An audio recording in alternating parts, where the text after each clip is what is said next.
두 개의 바빌론 13번째 시간입니다. 자, 오늘부터는 이제 과거에 역사적으로 일어났던 두 개의 바빌론, 그 다음에 이제 앞으로 예언적으로 기록되어 있는 그 바빌론, 이 두 가지의 모습을 좀 다 살펴보도록 하겠습니다. 제목에도 보이시다시피 오늘은 거대한 붉은 용입니다. 자, 대환란에 가면 정말 끔찍한 말씀이 기록되어 있습니다. 세상에 있는 모든 사람이 다 용을 경배한다, 이렇게 되어 있습니다, 성경에. 그 계시록 13장 3절과 4절에 교회가 있을 때는 상상도 못할 그런 시대이기도 하죠. 교회가 존재하고 있기 때문에. 근데 교회가 들려 올라가는 그 휴거받는 시점으로 시작해서 대환란이 시작하면은 이런 세상이 온다는 겁니다. 계시록 13장 3절. 자, 그리고 내가 보았더니 그의 머리들 중 하나가 상처를 입어 죽게 된 것 같았도다. 이게 이제 적그리스도의 죽음과 같은 그런데 그의 치명적인 상처가 치유되었더라. 자, 이게 부활과 같은 모양. 역사적으로 계속해서 두 개의 바빌론을 살펴봤던 것은 이 적그리스도의 예표들이잖아요. 니므롯, 니누스, 그게 이제 오늘 배울 불칸, 아니면 탐무주든, 그게 어쨌든 부활의 모습, 오시리스, 다 이런 모습, 조로아스터, 이런 부활하는 그런 적그리스도의 예표로서 과거에 보여줬던 바빌론 역사 안에서 이런 모습이 잔뜩 있었고, 이제 장차 다가올 마지막 바빌론이라고 해야 되겠죠. 마지막 바빌론 시대에 이런 것들을 예비하는, 근데 그 말씀의 기록, 이것을 이제 성경이 기록해 놓고 있는 겁니다. 온 세상이 경이로워하며, 이 죽음과 부활, 적그리스도잖아요. 죽음과 부활을 경이로워하면서 그 짐승을 쫓았다, 온 세상이. 그리고 그들이 그 짐승에게 권능을 준 존재를 알고 있죠. 세상 모든 사람들이. 누구예요? 그 용을 경배하였더라. 이게 참 끔찍한 겁니다. 근데 어쨌든 사람들은 알든지 아니면 알지 못한 상태에서도 경배 대상은 용이었어요. 그래서 성경은 이 용을 향해서 죄악의 신비라고, 루시퍼가 타락한 시점부터 해서 세상 사람들은, 죄인들은 자기가 알고 믿었든 경배했든 아니면 모르고 경배했든 간에 하나님을 경배하지 않은 대상들은 다 용을 경배한 겁니다. 근데 이제 대환란에서는 대놓고 한다는 거죠.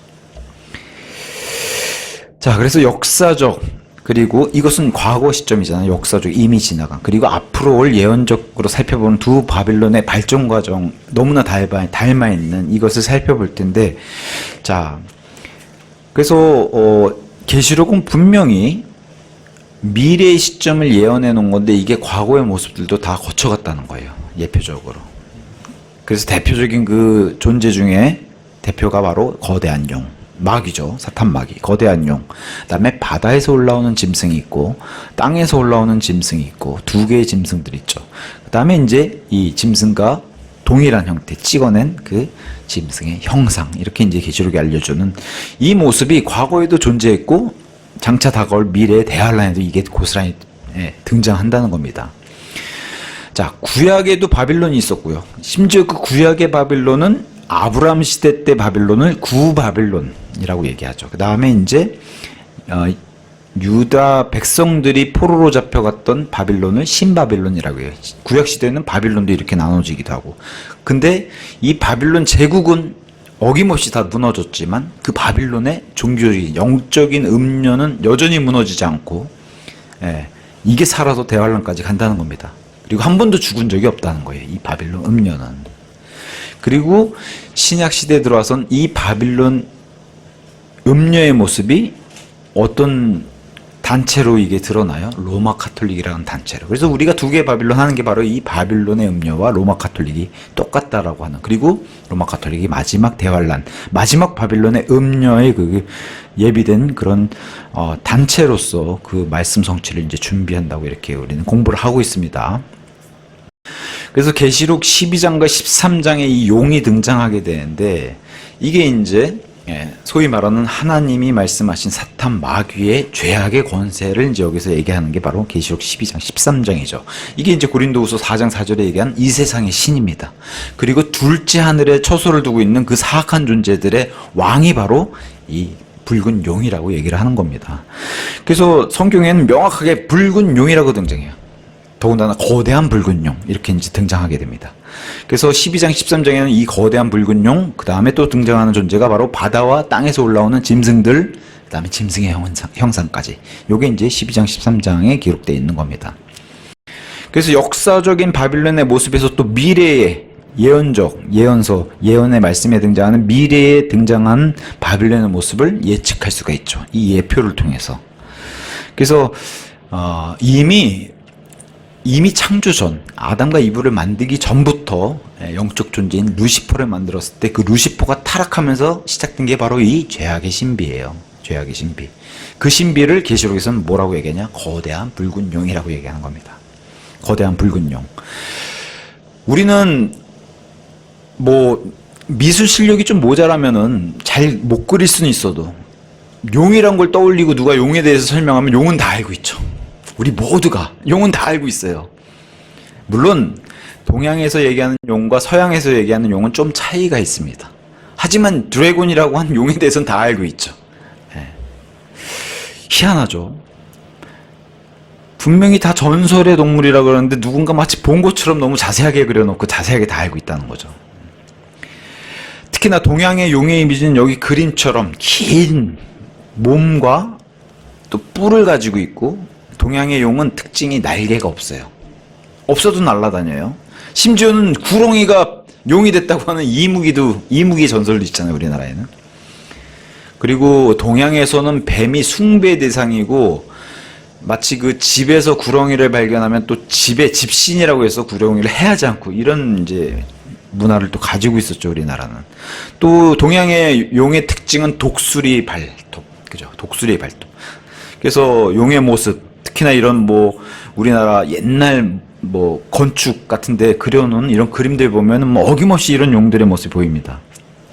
근데 마치 누군가는 꼭 이 용을 보고서 그린 것처럼 굉장히 자세하다는 거죠. 하지만 서양의 용은 좀 달라요. 그래서 어떤 분들은 성경에 등장하는 드래곤은 하나님이 창조하신 공룡이 첫 번째 예표고, 두 번째 예표로는 이 영적인 사탄을 의미하는 용이다, 이렇게 설명하는 교회도 있는데, 어찌됐건 서양의 용은 동양의 용보다 좀 뚱뚱해요. 그죠? 배가 좀 튀어나오고, 서양의 용은 날개가 있어요. 동양의 용과는 좀 다르게 날개가 있어요. 큰 거대한 날개가 있고 뚱뚱한 몸. 동양의 용에 대한 그 동양 사람들의 이 숭배 대상으로 용을 그렇게 섬기는 존재로, 특히나 용 꾸면 뭐 난리 나죠.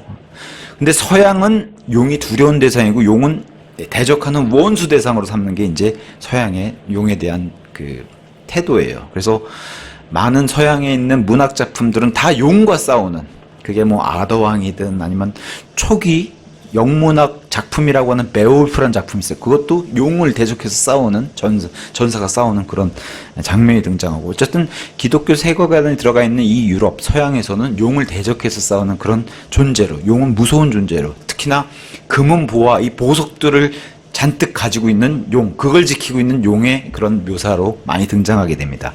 우리가 알고 있는 영국은 뭐 잉글랜드, 아일랜드, 스코틀랜드, 그 다음에 이제 웨일즈 이렇게 들어가죠. 웨일즈는 아예 대놓고 국기에 붉은 용이 들어가 있어요. 웨일즈 특징이 붉은 용. 그래서 왜 국기에다 이 붉은 용을 이렇게 아예 대놓고, 국기에 뭐 딴 모양도 없어요. 그냥 연두색과 하얀색과 붉은 용. 특징은 이제 그 서양의 용들의 특징이죠. 날개가 있고, 대신에 이제 발톱 같은 건 동양용이랑 비슷합니다. 튜더 왕조라고 있어요. 우리 킹 제임스 성경의 왕인 제임스 왕이 이제 어머니 쪽이 튜더 왕조예요. 그 유명한 영국의 국교 성공회를 만든 왕이 헨리 8세인데, 그 헨리 8세의 가문이 바로 튜더 왕조예요. 그게 웨일즈 집안의 핏줄이고 브리튼 사람이에요.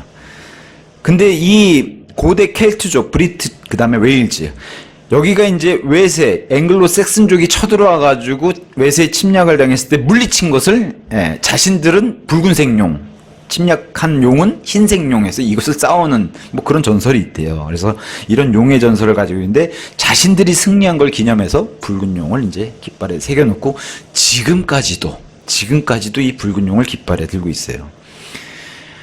자, 계시록에는 이제 이런 붉은 용을 아예 성경이 거대한 붉은 용이라고 묘사하고 있는데, 우리가 계속 여기서 보는 서양의 붉은 용, 이렇게 뚱뚱하고 날개가 있는 이런 붉은 용하고는 좀 안 맞아요. 우리가 알고 있는 동양의 용과 더 비슷해요. 날개가 없고. 그리고 성경에서는 용에 대해서 어떻게 설명하냐? 저 거대한 붉은 용은 옛 뱀이다. 용은 뱀의 형태라는 거지, 이렇게 서양 용처럼 뚱뚱하고 날개가 있고 이렇지 않다는 거예요. 뱀의 형태는 우리가 잘 알죠. 근데 그 뱀의 형태를 크게 늘리면은 우리가 알고 있는 동양의 용이 되는 거예요. 날개가 없고 뱀의 형태로 있는. 그래서 우리가 알고 있는 동양의 용이 훨씬 더 성경적인 맞는 그런 용이 되겠죠. 그래서 어떤 분도 이렇게 얘기했어요. 성경에 나오는 용은 단지 거대한 뱀일 뿐이다. 이게 용에 대한 설명이라는 거예요. 그러니까 그 서양 사람들이 알고 있는 용의 이미지랑은 좀 안 맞죠. 그래서 이 책을 인용한 이 작가의 인용한 글을 쓰면서 이 작가가 그렇게 얘기해요. 좀 불만스러운 투로 얘기를 해요. 오히려 서양 사람들이 알고 있는 용의 이미지 때문에 기독교의 이 용의 이미지를 오히려 더 공부해야 될 필요가 생겨버렸다. 근데 동양의 용은 안 그렇잖아요. 그래서 아까도 제가 말씀드렸다시피 용은 분명히 전설의 동물이고, 세상 사람들은 유니콘도 그런 동물이라고 믿잖아요. 성경에 등장하는. 근데 다 알고 있죠. 유니콘 하면 다 알고 있고, 용이 하면 다 알고 있다는 거죠. 희한하게. 마치 어떤 사람이 본 것처럼 동일한 모습을 하고 있고, 심지어는 성경은 몰라도 용의 모습은 다 안다는 거죠. 성경은 몰라도. 어쨌든 이런 성경이 말하는 거대한 붉은 용, 분명히 성경이 말하는 대환란에서는 세상 사람들이 다 경배하고 있는 대상. 근데 대환란에서 이렇게 특정 시대만 경배했냐? 그렇진 않다는 거죠. 모든 시대의 모든 이교 종교의 안에 다 있어가지고 이 죄악의 신비는 이미 활동하고 있고, 다 그 경배 대상은 그 배후에는 다 이 용이 있었다는 거예요. 그래서 이 용, 그리고 용에 설명하는 것처럼 옛 뱀. 그래서 히슬롭은 이렇게 얘기했어요. 자, 성경의 거대한 붉은 뱀, 분명히 레드 드래곤이라고 했는데 여기서 레드를 해석을 이제 불 같은 뱀이라는 해석을 내놔요. 파이어리 서펀트라고 하는 불 같은 뱀. 우리 광야에서 그냥 이스라엘 백성들이 물려 죽었던 그 불뱀하고 똑같은 단어. 그래서 이 붉은 용에서 붉은을 불로 해석하는 그런 견해를 가지고 있어요. 좀 타당한 그런 해석을 좀 이따 보여줍니다. 자, 불뱀도 그렇고 불과 뱀을 따로 분리해가지고 둘 다 경배 대상인 것을 보여줘요. 그래서 불 자체는 우리 초창기에 우리 두 개의 바빌론 공부할 때도 배웠지만 이미 불 자체가 경배의 대상이죠. 그리고 이 불에다가 얼마나 많은 인신제사, 자기 아들부터 시작해서 사람들을 바쳤는지, 불 자체가 경배 대상이었고, 뱀 자체도 경배 대상이에요. 뱀, 용은 다 경배 대상이기 때문에. 그래서 불과 뱀, 또 불뱀은 경배 대상이었고, 특이하게도 이 불뱀은 성경에 나오는 민수기 21장에 불뱀에 물려 죽기도 하고, 그 불뱀을 바라보고 살기도 하고. 근데 불뱀의 능력이 있는 건 아니죠. 하나님의 말씀이, 그 불뱀에 명령을 하니까 불뱀이 이스라엘 백성을 물었던 거고, 결과적으로 그 동일한 불뱀을 쳐다봤을 때 낫게 되는, 결국에 하나님의 말씀에 따라서 그렇게 되는 거라는 걸 하나님이 보여주셨죠. 어쨌든 광야에 등장했던 그 불뱀, 하지만 뱀은 많은 이교도들의 경배의 대상이라는 거. 그래서 두 개 바빌론 수창기 시간에서도 말씀드렸지만, 이교도들이 믿는 불, 성경이 믿는 불과 흡사해요. 내용이 뭐예요? 성경의 불은 하나님은 그죠? 소멸시키든 죄도 다 태워버리고, 이 불로 하나님도 정화시키고 다 죄도 태워버리시는 그런 분이신데, 이교도도 똑같아요. 불은 계몽과 정화의 의미를 가지고 있는 똑같은 동일한 의미를 가지고 있어요. 그래서 불을 숭배시했다는 거예요, 이교도들은. 그래서 아폴로도루스라고 하는 기원전 2세기 아테네 학자가 이렇게 얘기했습니다. 그가 쓴 책에서, 자, 니므롯, 바빌론에선 니므롯이 성경에 등장하는 강력한 자였죠. 막강한 자, 최초의 리더였고, 이 리더가 이집트로 가면 오시리스가 돼요. 아시리아로 가면 최초의 그 인간이 니누스가 되고, 그래서 다 동일이라는 거예요. 페르시아로 가면 조로아스터라는 거예요. 이름만 다르지 다 똑같다는 거예요, 이 동일인이. 왜? 최초의 왕이자 최초의 강력한 리더라고 얘기하니까, 다 전설 속에서. 그래서 다 동일인이에요, 이름만 다르지.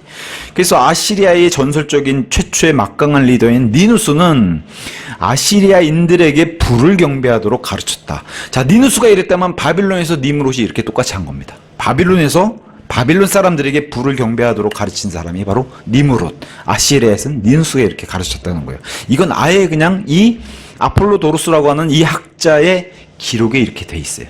2세기 이 기록, 학자의. 자, 태양은 뭐 이미 이교도들의 경배 대상이죠. 그 태양은 두 가지를 내잖아요. 빛도 내고 열도 내고. 그래서 빛과 열을 제공하는 위대한 원천으로, 그래서 바알이란 이름으로 숭배됐던 게 바로 태양이에요. 태양. 근데 우리 성경은 뭐라 그래요? 태양은 넷째 날에 창조된 창조물에 불과하고 그저 낮을 밝히는 광명, 하나의 광명으로 창조된 게 바로 태양이라고 얘기해요. 밤은 달에게 주고, 그죠? 두 개의 광명을 얘기하셨을 때. 하지만 인간은 아담서부터 이 사실을 분명히 알고 있었죠. 그리고 이교도들도 분명히 안다는 거예요. 그래서 인간은 이 사실을, 하나님이 넷째 날 창조하시고 그 광명으로 창조하신 창조물에 불과하다는 걸 인간이 알고 있었다는 거예요. 알고 있으면서도 종이잖아요. 하나님의 종이에요. 창조물이자 태양조차도. 이 종을 근데 뭐예요? 주인 자리로 올려놨다는 거예요. 이교도들이. 분명히 종인데 종의 자리에서 주인 자리로 올려놓고 그 올려놓은 태양을 바알이자 주님, 자신들의 주님이라고 부르면서 섬겼다는 거예요. 이것을 로마서 1장에서 사도 바울이 너무 잘 설명해 주죠. 로마서 1장 21절에서 25절 유명 구절입니다. 이는 그들이 하나님을 알았을 때 그들이 그분께 하나님으로 영광을 돌리지 않았고, 아까 좀 전에 제가 말씀드린 태양도 분명히 창조물이라는 걸 알면서도 영광을 돌리지 않았고 하나님께 감사하지도 않았기 때문이라 오히려 그들의 상상 속에서 허망하여지고, 그죠? 진리가 태양으로부터 왔다, 하나님으로부터 온 게 아니라 이렇게 상상들 속에 허망하여지고 그들의 어리석은 마음이 어두워졌느니라. 그들 스스로 지혜롭다고 공언하면서 어리석은 자들이 되었느니라.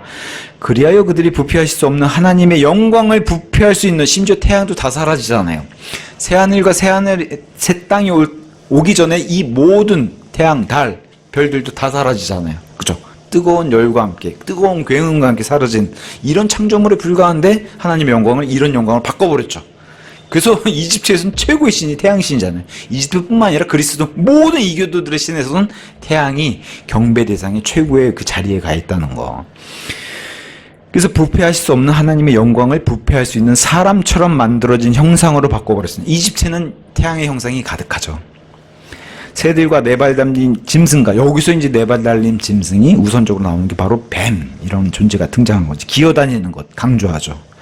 이처럼 만들어진 형상으로 바꾸었느니라. 그래서 이런 이유로 하나님께서도 그들 자신의 마음에서 나오는 정욕들을 통하여 그들을 불결함에 이르도록 내버려 두셨으니 서로 간에 그들 자신의 몸들을 욕되게 하도록 하셨느니라. 그들은 하나님의 진리를 거짓말로 바꿨으며, 그죠?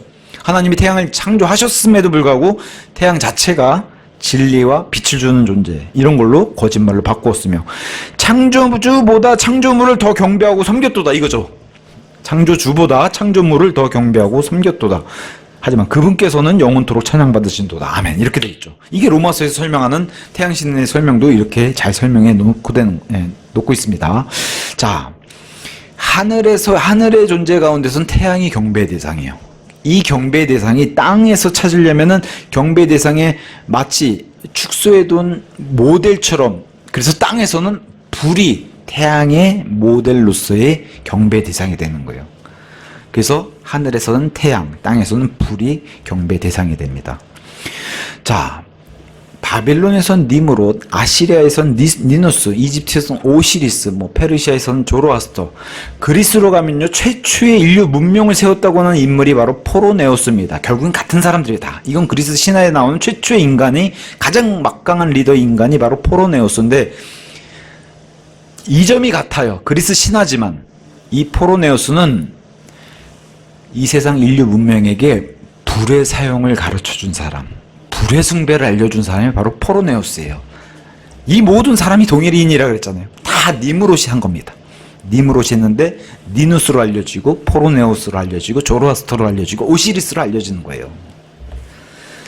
그래서 이 포로네오스는 최초의 인류 공동체를 이룬 존재이자 불의 사용을 가르쳐준.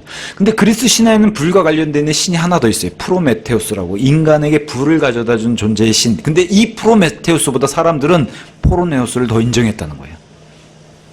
인간의 리더로서. 그리고 이 존재가 신격화되고 신적인 존재로 상승한 거죠. 그렇게 하면서. 자. 불의 신, 불 자체를 신격화해가지고 불의 신을 섬긴 이교도들이 너무 많죠. 멕시코에서도 이런 전설이 있다는 거예요. 물론 성경적이진 않아요. 비성경적입니다. 자, 인류 역사 초기 직후에는 보통 세상은 원시 시대가 있다라고 믿잖아요. 성경적으로는 원시 시대가 없지만 세상은 막 이렇게 원숭이 같은 사람부터 시작해가지고 동굴에서 무슨 가죽대기 덮어쓰고 이렇게 산 원시 시대가 있다고 믿잖아요. 그런 원시 시대에 이 세상이 불로 타버렸다고 한 전설을 가지고 있는 게 멕시코입니다.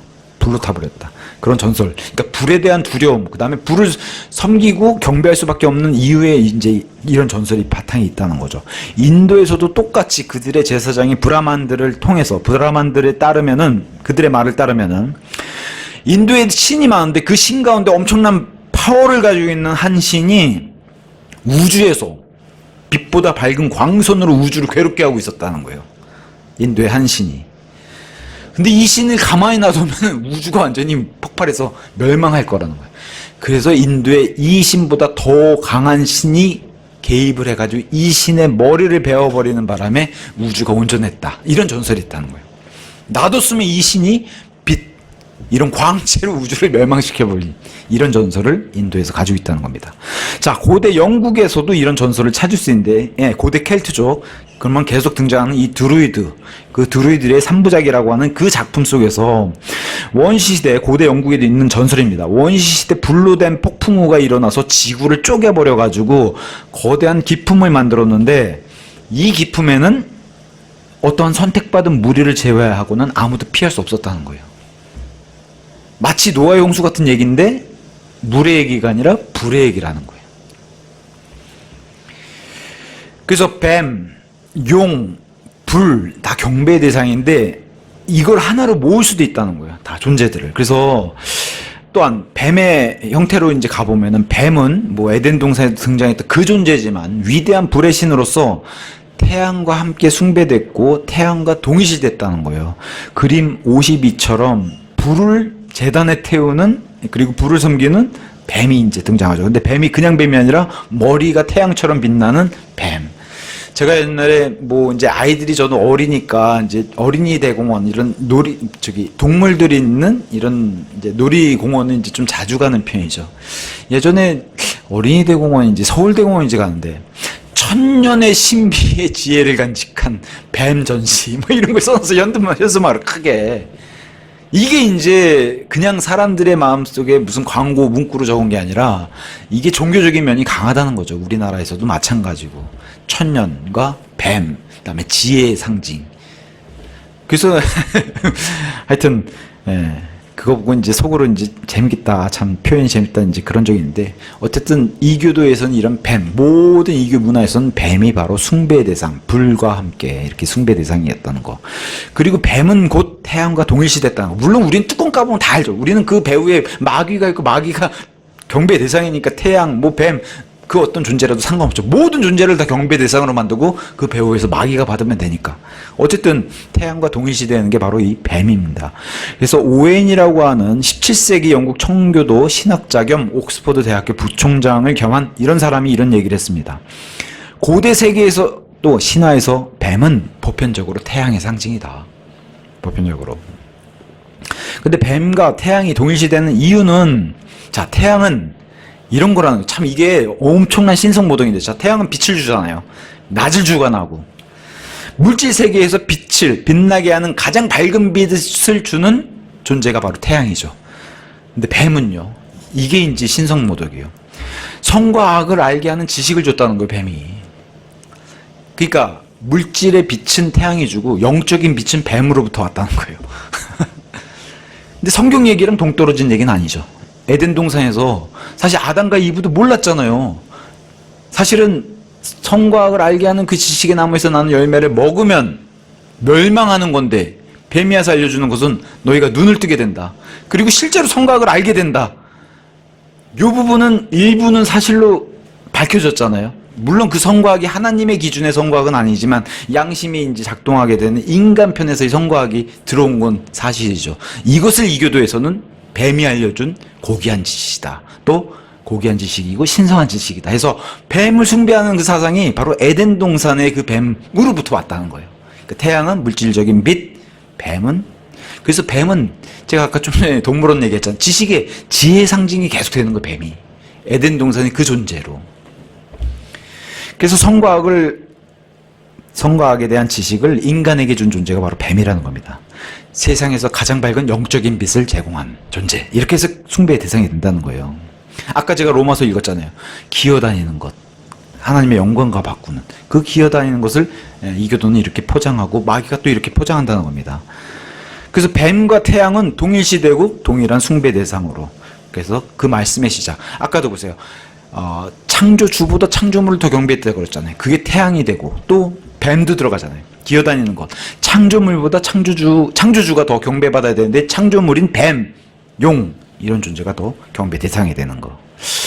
그래서 고대 페니키아 세속가 심지어는 여호수아 시대의 사람으로 추정되는 상쿠니아톤이라고 하는 사람의 글을 후세에 이제 어떤 작가가 인용한 진술에 대해서 이렇게 얘기합니다.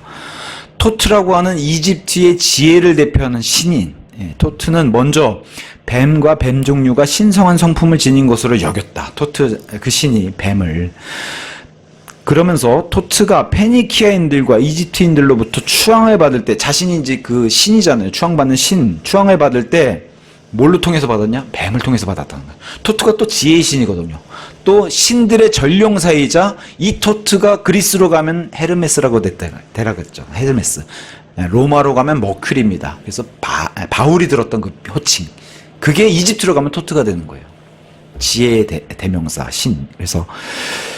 그래서 토트가 이렇게 얘기한 거를 상쿠니아톤이라고 하는 작가가 이렇게 썼다는 겁니다. 자, 왜 토트가 뱀을 통해서 숭배를 받았냐? 이 뱀이란 동물은 모든 파충류 가운데 가장 영적이었으며 불같은 특성, 이 불뱀, 아까 숭배받았다. 불같은 특성을 소유하고 있었는데 뱀이 믿을 수 없는 민첩성으로 팔이나 발도 없이 그의 영으로 움직이기 때문이었다라고 이렇게 표현하면서 더구나 뱀은 장수하였고 회춘 능력을 지녔다. 매년 허물을 벗어가지고 그 회춘 능력 이게 태양과 닮아 있다는 거예요. 태양도 우리 이전 시간에 배웠던 것처럼 태양도 매년 동지에서 낮이 길어지면서 그 낮이 길어진 날을 모든 이교도에서 태양의 부활날 해서 부활절로 기념해서 축일로 잡고 기념을 하잖아요. 축제를 벌이고 그것을 태양의 부활이라고 표현했어요. 그렇게 매년 부활하는 태양과 뱀도 매년 회춘하는 이 허물을 벗고 새 생명, 그래서 이 두 가지를 동일시한다는 겁니다. 신성한 의식이라고 돼 있고. 그래서 이 토트는 역시 최고의 이집트의 신인 오시리스의 바로 오른팔 참모 역할을 했던 그런 신이었어요. 지혜의 신을 담당했고 전령사, 메신저 역할을 담당했기 때문에. 그래서 불숭배와 뱀숭배는 뭐 동떨어지지 않고 아예 그냥 찰떡이 결합을 할 수밖에 없는, 뱀도 매년 회춘하는 존재, 태양도 매년 새로 태어나는 그런 중생의 존재, 부활을 상징하죠. 둘 다. 그래서 태양이 신격화되고, 그래서 태양이 그렇게 부활하는 것처럼 사람까지도 부활시키는, 그래서 이집트에도 부활 사상이 있고 그리스에도 있고 로마에도 다 있는 겁니다. 이 부활 사상이. 그리고 니무르서부터 해가지고 이 막강한 존재가 다 부활했다라고 한, 그죠? 탐무주로 부활하고 호루스로 부활하고 다 부활했다고 그러잖아요. 심지어 그리스의 그 큐비드, 그죠? 큐비드로 부활하고. 뱀은 또 왕으로 경배받기도 합니다. 그래서 왕으로 경배받는 신들 가운데 가장 악랄한 신이라고 하는, 불과 연관되어 있는 신이 바로 몰록이에요. 그렇게 해서 인신제사를 받는, 그죠? 거기다 불에다가 던지는 거잖아요. 그래서 몰록과 동일시되는 게 바로 또 뱀입니다. 이집트에서는 불뱀, 그리스에서는 태양의 뱀, 둘 다 헬라어로는 바실리스크라고, 이제 들어보셨어요? 바실리스크라고 불렸는데, 이게 이제 영어로 풀자면 왕다운 뱀, 로얄 설펀트라는 거예요. 몰록은 뭐 우리 성경에서도 많이 등장하죠. 심지어 사도행전 7장에도 등장할 정도로 예수님 부활하시고 나서도 몰록 얘기를 하고 있어요. 몰록이 바로 불, 인신제사, 피를 연상시키는 동시에 몰록은 왕이라는 의미도 가지고 있어요. 몰록 자체 단어에. 바실리스크는 왕만 쓸 수 있는 관인데, 여기 지금 제가 사진에 보여드린 것처럼 이런 거 많이 보셨죠? 요 앞에 이렇게 뱀이 이렇게 한, 이게 이제 불뱀을 뜻하는, 이게 이제 이집트의 바실리스크, 그리스의 바실리스크라는 거예요. 왕을 뜻하는, 이제 이 관 자체가 바로 왕권을 뜻하는, 권위를 뜻하는 그런 관이라는 거예요. 위엄과 통치의 예표. 아무나 못 써요, 이 관을. 그래서 이집트어로는 우라에오스라고도 하고, 왕권, 신성한 보호, 그 다음에 적을 불태우는 신적 능력을 상징했다. 불이 바로 뱀이 또 불과 연관되어 있는 그런 의미가 있으니까요. 왕이 아닌 다른 사람은 쓰는 것은 불법이었다, 이렇게 되어 있습니다. 자, 조로아스터, 제가 페르시아에선 전설적인 인물이었고 가장 최초의 리더였고 니무롯과 동일시되는 인물입니다. 칼데아 신비종교의 우두머리이자 조로아스터 역시도 니무롯, 니누스와 동일하게 뭐예요? 그럼 불숭배자들의 우두머리, 그리고 조로아스터 교를 만든 사람인데 거기서 불숭배를 만든 사람, 이렇게 이제 조로아스터도 알려져 있고, 니무롯은 계속해서 베르수스라고 하는 바빌론 사제이자 역사가인 이 베르수스가 이렇게 진술했습니다. 니무롯에 대해서. 니무롯은 알로루스라고 하는 불의 신이라고도 불렸다. 니무롯 자체가. 그럼 니누스, 조로아스터 똑같은 얘기를 계속 반복적으로 하는 거예요. 그래서 니무롯은 바알의 제사장이란 뜻의 볼칸이라고 높여졌다. 자신은 살아생전에서는 볼칸으로밖에 높여지지 않았는데 죽고 나서는 신이 된 거예요, 니무롯은. 근데 재밌는 것은 이 볼칸이란 단어에서 유래된 그 로마의 불의 신이 바로 불칸이라는 어원의 유래됨을 여기서 이제 찾을 수 있다는 겁니다. 불칸이라는 얘기는 좀 많이 들어봤을 거예요. 그래서 참고적으로 불칸은 무슨 얘기냐? 니무롯은 분명히 함의 아들이기 때문에 흑인이에요. 북아프리카 계열이고 흑인입니다. 니무롯이 흑인이면은 여기 볼칸, 그리고 불칸으로 불리는 로마의 신격화된 이 존재도 흑인이라는 거예요. 근데 불칸의 전설에서 이게 있다는 거예요. 불칸이 너무 못생겼다는 거예요, 외모가.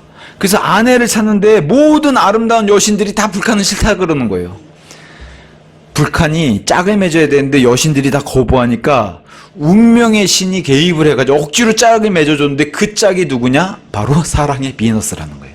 그 방탕하다는 비너스가 바로 불칸의 짝이 되는데, 자, 불칸이 니무롯이라고 그랬잖아요. 그러면 비너스, 사랑의 비너스는 바빌론에 가보면 세미라미스가 되는 거예요. 근데 그 세미라미스는 방탕한 여인이라는 전설을 가지고 있어요. 그래서 자식들이 피부색이 다르고, 그래서 제가 우리 이전 시간에 공부했던 것처럼 세미라미스가 아들을 낳는데 그 아들을 호루스라고 불렀는데, 탐무즈라고 불렀는데, 분명히 아버지는 니무롯은 흑인인데 백인이 태어나 버린 거예요.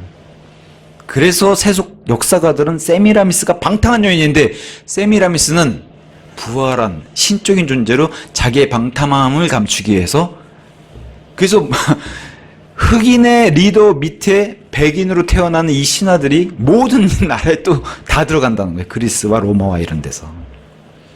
바로 여기서도 불칸의 아내가 바로 비너스가 되는, 비너스도 방탕, 우리가 사랑의 비너스로 하지만 그건 굉장히 에로틱한 그런 방탕한 신으로 이제 알려져 있습니다. 이 방탕한 신이 그리스로 가면 아프로디테가 되는 거예요. 자, 이교도 로마에서 불과 뱀 역시, 이교도 로마에서도 빠지면 섭섭하겠죠. 그래서 이교도 로마는 특히 꺼지지 않는 불로 유명한 신전인데 그 신전의 이름이 바로 베스타 신전이에요. 지난 시간에도 살펴봤죠. 베스타 신전에서는 이 불만 섬기는 처녀들이 있어요. 그래서 이 처녀들은 결혼도 안 시켜요. 이 신성한 불을 지키라고. 그래서 불과 가장 밀접한 관계가 있는 신전이 바로 베스타 신전이에요. 많은 주들이 있고 신들 가운데 숭배받았던 영원한 불을 끄면 안 되거든요. 로마 신전 가운데 이 베스타 신전은.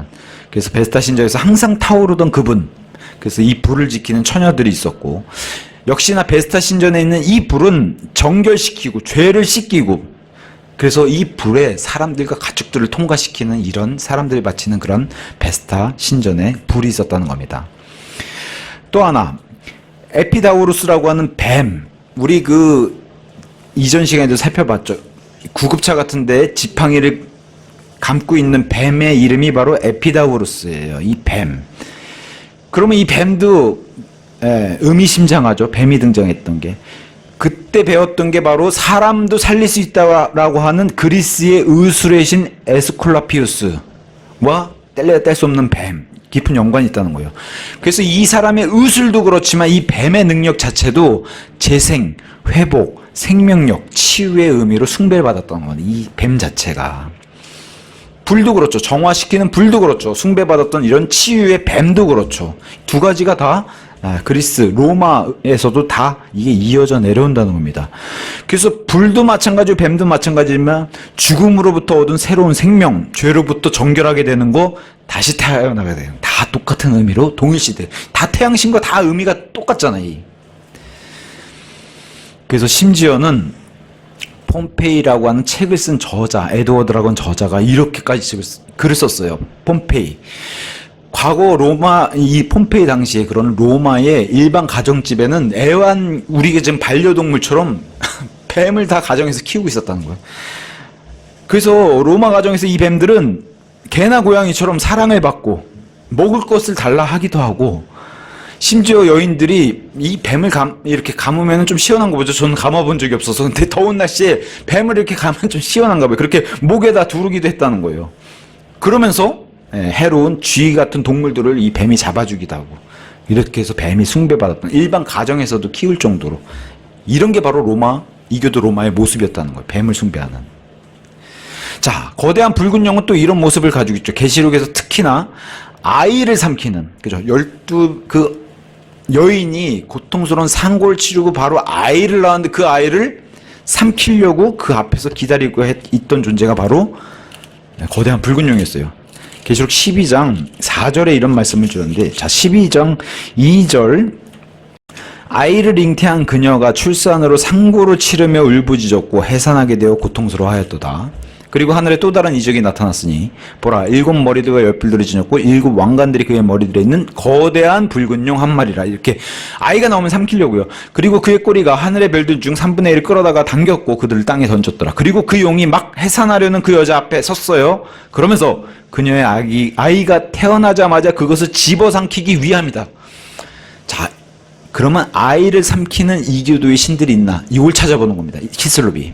요런 예언적인, 이건 지금 미래 예언인데도 불구하고 과거에도 이런 용의, 그리고 그렇게 용처럼 경배받는 신의 이런 모습들이 있었다. 그걸 이제 히슬롭이 찾는 겁니다.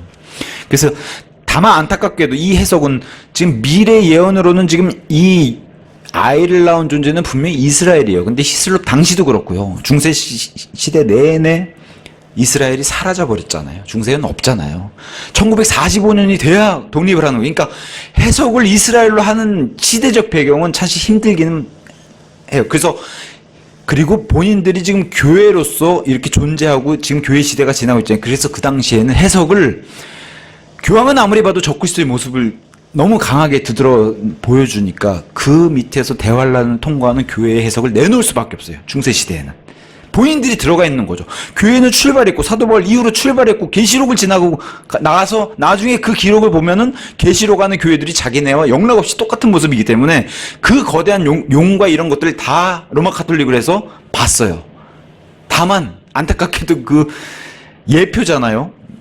아직 성취되지 않은 예표인데 그걸 예표라고 생각 안 하고 본인들이 그 대상이라고 생각했던 게 이제 좀 해석의 맹점으로 남은 거죠. 어쨌든 그래서 여기 여인을 이스라엘로 안 보고 교회로 봤어요. 교회가 탄생시킨, 근데 교회가 예수님을 탄생시킨 게 아니죠. 예수님은 이스라엘이 탄생시킨 유대인으로 오셨기 때문에. 어쨌든 그러면 이교도 종교에서 이 모습을 닮아 있는 아이를 희생시킨 제사, 아이를 그냥 산채로 그런 제사를 찾아보면은 최초의 막강한 존재인 님으로 죽었잖아요. 살해당해서 죽고 난 뒤에 신격화가 돼서 신들의 아버지가 됐죠. 님으로서는 신들의 아버지가 됐어요. 인간인데도 불구하고 신이 됐다고 해서 신들의 아버지. 그리스 신화에 가면 이 신들의 아버지는 크로노스라고 하는 존재로 묘사되는데, 크로노스는 그리스 신화에서 자식들 낳자마자 잡아먹어요. 크로노스는. 그 다음에 어린아이를 희생 제물로 받는 신이 있죠. 아까도 말씀드린 몰록이란 신은 어린아이를 희생 제물로 받는 신으로 유명합니다. 또한 고대 페니키아 사람들과 로디아 사람들, 그러면은 유세비우스라고 하는 팔레스타인의 카이사라라고 하는 그 해변가의 주교가 초창기 AD 260년에서 340년 사람입니다. 유세비우스가 이렇게 얘기했어요. 증언을. 고대 페니키아인들은 매년 그들의 독자들, 외아들이어도 상관없습니다. 그들의 독자들을 이 크로노스에게 희생 제물로 바쳤다는 거예요. 그리고 로디아 사람들 역시도 이 동일한 제사를 드렸다는 겁니다. 유세비우스 증언에 따르면 그 당시까지도 이런 일들이 있었다는 겁니다. 자, 카르타고. 고대 북아프리카의 강력한 도시로 알려졌어요. 카르타고의 전설에서는 또 이런 게 있어요. 카르타고인들이 적들에게 포위되니까 고귀한 자들이, 리더들이겠죠, 자신들의 아이 200명을 택해서 공개적으로 이 아이를 받는 신에게 희생 제사를 드린 기록을 가지고 있어요. 어린 아이를 바치면 좋아하는 신. 그러니까 계시록은 분명히 아직 성취되지 않은 말씀인데 과거 역사적으로도 이렇게 신에게, 그리고 그 배후에는 이 용이잖아요. 다 죄악의 신비. 이 용에게 다 어린아이를 바치는 이런 이교도들의 문화가 다 있었다. 이미 존재하고 있었다는 것을 히슬롭이 얘기하고 싶었던 겁니다. 고대 영국 켈트족, 이건 뭐 이미 이전 시간에도 다 공부했어요. 불을 뛰어넘는, 지금은 뭐 웃으면서도 하고 제사장들이 이 불타는 숲 가운데로 걸어다니고 그런 문화가 많잖아요. 아직까지도 살아있는 그런 축제 문화가. 근데 과거에는 이게 불 속에 그냥 던져지는 사람, 인신, 희생제사의, 몰록제사의 일부분이었다는 거죠. 고대 영국 안에서도.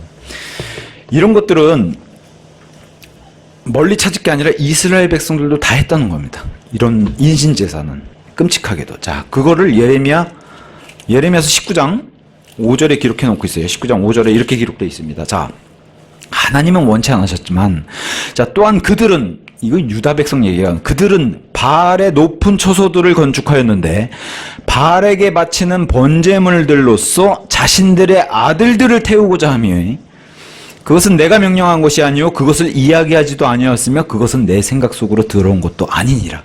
니들 마음대로 니들 생각에서 하나님 받으시면 기뻐하시겠다. 근데 그건 다 바알에 바치는, 하나님 자신들의 아들들을 바치는, 여긴 지금 바알에 바치잖아요. 예레미야가 지금 예언한 19장에서는 32장 가서 보시면은 다른 존재에게 바쳐요. 32장 35절 똑같은 말씀처럼 들리는데, 자, 그리고 그들은 흰놈의 아들의 골짜기 안에 있는 바알의 높은 처소들을 지었으니 그들의 아들들과 그들의 딸들을 불을 통과하게 하여, 여기 다른 존재 몰렉에게 바치고자 함이라. 이거 유대인들이 이랬다는 거예요. 바알에게 바치고 몰렉에게 아들 딸들을 불을 통과해서 그냥 인신제사로 바쳤다는 거. 근데 하나님은 원치 않으시는데도 바쳤다는 거. 근데 가나안 종족들이나 이집트나 바빌론에서는 다 이거 하고 있다는 거죠. 다 이거를. 그러니까 돌아서면, 하나님께 돌아서면 다 이거 배우는 거예요. 이스라엘 안에서도 이런 게 빈번하게 벌어졌다는 겁니다. 심지어는 이스라엘 율법 안에는 이렇게 태운 짐승, 속죄 제물이 돼서 태운 짐승을 제사장이 먹어요. 그것을 민수기 18장 1절 10절에 해놨어요. 반드시 태운 이 속죄 제물을 제사장이 먹는 걸로. 이와 같은 모습을 왜곡해서 이교도들의 제사장들은 인신제사를 드린 사람의 태운 그 살을 먹었다는 거예요. 인신 제물을 먹는 이교도의 제사장. 여기서 바로 카니발이 나오는 거예요. 카니발. 자, 여기 지금 카나발이라고 제가 나온 바알은 바알의 또 다른 이름이에요. 바알. 그럼 카나발이라고 하는 뜻은 바알의 제사장이라는 뜻이에요. 바알의 제사장. 인신 희생제물을 먹은 제사장, 바알의 제사장, 카나발. 이 어원에서 뭐가 나왔냐? 지금 이교 축제, 대표적인 브라질의 카니발 축제가 있어요. 제가 타고 있는 차도 이 이름이 카니발 축제 차량이라고 그러는데, 축제. 지금 뭐 즐겁게 떠들고 막 흔들고 하는 축제지만 이 축제들의 기원이 다 어떤 기원에서 왔어요? 다 술의 신, 그죠? 바쿠스, 아니면 술의 그 제전에 참가해가지고 그 방탕하고, 특히나 불의 제전에 참가해서 자기네 인신제사를 던지고 드렸던 그 유래가 온 게 바로 브라질의 카니발 같은 축제예요. 그러면 이 카니발은 뭐랑 닮아 있어요? 그전에는 인신제사랑 닮아 있어요. 분명히 이 축제라는 뜻의 영어 카니발과 그 다음에 식인종이라는 뜻의 캐니발, 철자가 달라요. 어원은 같아요. 제가 영문과, 전공이 영문과인데 영문과 교수가 철저하게 이건 절대 다른 단어다 얘기해요. 근데 어원이 같아요. 종교적으로는. 캐니발은 바로 식인을 잡아먹는, 오히려 캐니발이 훨씬 다음에 있는 게 아까 카나발이랑 똑같아요. 캐니발을 나누면 뒤에 바알이 되고 앞에가 캐니가 돼요. 식인종. 이것은 식인종으로 해석되고 앞에는 축제로 해석되는데 두 가지는 다 어원이 같은 곳에서 나온 거예요. 자, 엘리오트라고 하는 1800년대에 살았던 사람, 고대 종교 연구가가 이렇게 주장을 했습니다. 여기 지금 우리로 봐서는 이게 메시아 예수님을 가리키는데 로마 카톨릭 입장에서는 이게 콘스탄틴 대제라는 거예요. 교회가 낳은 아이. 그 로마 카톨릭에서는 콘스탄틴 대제가 돼. 로마 제국으로부터 핍박받은 로마 카톨릭의 아이. 그렇게 설명하고 싶은 거겠죠. 그래서 해상과 진동 끝에 하나님께로 채워 올라갔다. 이 말씀이 성취가 됐다는 거예요. 콘스탄틴 대제가 채워 올라갔다. 이렇게 해서 로마 카톨릭을 올리고 싶은 거였죠. 그 이후로는 계속해서 이 교황들이 그 자리를 꿰차고서 이런 존재가 되는 거네. 하늘의 권위를 받는. 하지만 사실은 이렇게 아이를 삼키는 이런 예표인, 이런 용의 예표는 역사적으로도 성경적으로 계속 등장했죠. 노아 홍수에 DNA를 섞으려고 아예 망치려고 했던 하나님의 아들들과 사람의 딸들이 결합하는 이런 일들도 있었고, 이집트 파라오가 모세, 아예 유대 히브리인들을 씨를 말려버리려고, 아들들은 다 나일강에 버렸던 그런 몰살시키려고 했던 사건도 있었고, 예수님 탄생 때도 베들레헴 그 지경에 있는 두 살 아래, 그죠? 아이는 다 죽이려고 했던 이런 일들은 다 성경에 등장한 일들입니다. 이게 다 아이를 삼키려고 했던 용의 역사적인 사건들을 성경에서 보여주는 거죠. 물론 이 사건 말고 세계적인 세계 세속가 안에서도 사건이 있죠. 제일 유명한 게 바로 그 히틀러의 유대인 학살 사건. 그런 게 다 유대인들 미워해서 그냥 유대인들을 학살하려고 했던 그 안에 그 어떤 존재들도 나오지 못하게 학살하려고 했던 용이 미워한 아이. 이렇게 되는 거죠. 자, 용은 또 땅으로 쫓겨난 거대한, 그리고 그의 하늘의 별 3분의 1까지 쫓겨나게 되는데, 물론 계속해서 말씀드리지만 이것은 예언에 성취될 그런 앞으로 일어날 일이에요. 하지만 과거에도 이런 모습이 있었다는 거예요. 용이 하늘에서 쫓겨난 이런 일은 최초의 루시퍼부터 있었다는 거예요. 하늘에 그런 천국에서 쫓겨난 이런 일이 있었고, 그리스에서도 왜 이렇게 신전 안에 만신전이라 해서 모든 신들을 모아놓은 신전이 있어요. 만신전, 판테온이라서.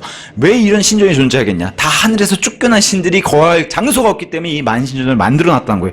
그리스 신들. 그럼 이 신들이 누굴 얘기하는 거겠냐는 거예요. 저 하늘의 3분의 1이 쫓겨난 그 신들의 이런 일들이, 그들의 대적, 그러면 그리스 신들의 대적은 하나님이에요. 그리고 하나님의 천사들. 대적으로부터 그분의 진노로부터 몸을 숨겨서 도망칠 수 있는 곳이 여기였다라고 얘기해 주는 거고, 인도에도 그 수많은 신들이 고하는 그런 신전들이 인도에도 많은데, 그게 바로 그리스랑 동일한 모습으로 히슬롭이 재밌는 표현했어요. 오합지졸 신들, 오합지졸 이 인도의 신들도 다 동일한 모습을 가지고 있고, 특히나 로마, 아까 얘기했던 불의 신, 불칸, 그죠? 볼칸에서 유래했다는 이 그리스의 불의 신, 로마의 불의 신, 불칸은 호모의 시에서, 호모라고 하는 유명한 작가의 시에서 하늘의 왕의 진노로 땅까지 곤두박질 쳐져서 내동댕이 쳐졌다는 기록을 가지고 있는. 결국에 이 불칸이 누구라고 제가 동일시했어요. 불의 신으로 경배받는 이 신이 바로 바빌론으로 가면 니무롯이 되는 거예요. 불을 숭배하게 만들었던 사람, 인간에게 불을 사용해 만들어겠던 사람, 니무롯, 그 다음에 아시리아의 니누스, 조로아스터, 다 동일인이라고 말씀드립니다. 자, 고대 바빌론 제국에서 니무롯은 칼에 의해 살해를 당했어요. 바벨탑, 말뜻 그대로 혼돈, 그 바벨탑이 무너졌어요. 하나님으로부터. 마찬가지로 로마 제국의 붉은 용 역시 하나님의 말씀인 성령의 검에 의해, 그죠? 말씀이 사람들에게 알려지면 알려질수록 이 로마 카톨릭의 그 배후에 있는 붉은 용이 무너지게 되는 것을, 그래서 이렇게 하늘로부터 땅으로 떨어진 이런 일이 있었다는 겁니다. 치명적인 상처를 입는다는 겁니다. 하지만 이제 이 붉은 용은 다시 과거 모든 이교도들을 모아서 혼합해서 그 혼란 상태로 바벨탑을 쌓았던 그 과거의 명성처럼 로마 카톨릭으로 다 이렇게 혼합해서 종교를 모았는데, 이제는 말씀의 성취를 위해서 미래 대환란 세상에서 다시 모든 종교를 다시, 내년인가요? 언젠가 우리나라에서 세계 로마 종교 통합 청년 대축제, 뭐 하여튼 그런 뭐 엄청난 그 과거 WCC 한창 시끄럽던 2013년도인가 그때처럼 아주 배교의 물결이 우리나라를 또 강타한다고 해서 걱정들이 많은 것 같습니다. 교계에서. 전 세계 종교 통합 청소년 뭐 그런 걸 한다고 하니까요. 근데 이제 이 로마 카톨릭이 어쨌든 대환란을 위해서 모든 종교를 모아서 다시 혼돈의 영적인 바벨탑을 쌓는 시기가 바로 이 대환란 시기라는 겁니다. 이때 용과 함께 뭐가 또 등장해요? 바다와 땅에서 올라오는 이 삼위일체의 나머지 짐승들이 또 올라오게 되고, 그래서 이 짐승들은 누굴 또 예표로 그걸 보여줬어요. 니무롯이 일어서기 전에 니무롯의 아버지인 쿠시가 신들의 말씀을 받아서 백성들에게 해석하고 이 니무롯의 길을 닦아준 임무로 했던 게 바로 쿠시. 신들의 전령사 메신저로서, 그리고 나서 적그리스도의 예표인 니무롯이 올라오는 것처럼 거짓 예언자가 이 길을 닦을 거예요. 그 다음에 적그리스도가 바다에서 올라오는 짐승을 올라오게 하게끔 하는 그 일을 이제 보여주는 게 바로 대환란 시대입니다. 그래서 이렇게 해서 다 누가 경배받아요? 적그리스도를 통해서 용이 경배받는 혼돈의 시대죠. 이런 세상이 펼쳐질 거라고 성경이 예언하고 있습니다. 이 활동을 위해서 멈추지 않고 있어요. 바빌론의 음료는 로마 가톨릭의 모습으로도 계속하고 있습니다. 그래서 다음 시간에는 이 바다와 땅에서 올라온 짐승들, 짐승의 형상까지 좀 알아보도록 하겠습니다. 오늘은 여기까지 하고 마치도록 하겠습니다.